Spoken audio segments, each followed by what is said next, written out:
اور دوسری بات یہ ہے کہ سگریٹ پینا، بیڑی پینا یہ ناجائز امور میں سے بھی ہے۔ ہمارے ہندوستان کے علماء تو اس میں تھوڑا سا ذرا لفظ آسان استعمال کرتے ہیں۔ جب علماء سے مسئلہ پوچھتے ہیں سگریٹ پینا جائز ہے، کہتے ہیں مکروہ ہے، بیڑی پینا جائز ہے، کہتے ہیں مکروہ ہے، پوچھا جائے کون سا مکروہ ہے، کہتے ہیں مکروہ تحریمی ہے۔ لیکن علماء عرب سے آپ پوچھیں تو علماء عرب کہتے ہیں حرام ہے، حرام۔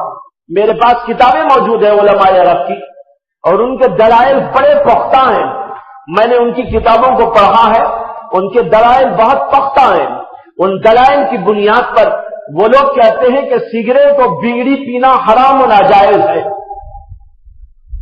تو اگر مکروہ کو بھی رکھ لیں جیسے کہ ہندوستانی علماء کہتے ہیں، تو بھی علماء نے یہ بھی تصریح کی ہے کہ مکروہ اس وقت ہے جبکہ اتفاقاً کبھی پی لیا، لیکن سگریٹ اور بیڑی پینے والا اتفاقاً نہیں پیتا، استقلالاً پیتا ہے، مستقلاً پیتا ہے، متواتراً پیتا ہے، دن رات پیتا ہے، اتنا پیتا ہے، اتنا پیتا ہے، کچھ نہ پیے گا مگر اس کو ضرور پیے گا۔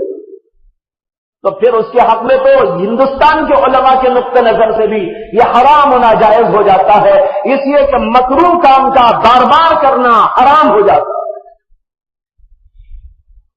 تو یہ چیز پی کر باہر سگریٹ کو پھینک کر ڈائریکٹ مسجد میں داخل ہو جاتے ہیں۔ بعض لوگ خیر وضو بھی کرتے ہیں، لیکن ان کا وضو بھی ایسا ہوتا ہے کہ بس وہ تو سرسری سا منہ دھو کے آ جاتا ہے، بدبو باقی رہتی ہے۔ بہت سے لوگوں کو یہاں دیکھا جاتا ہے مسجد میں آتے ہیں، منہ کے اندر بھی کپڑوں کے اندر بھی بدبو ہوتی ہے۔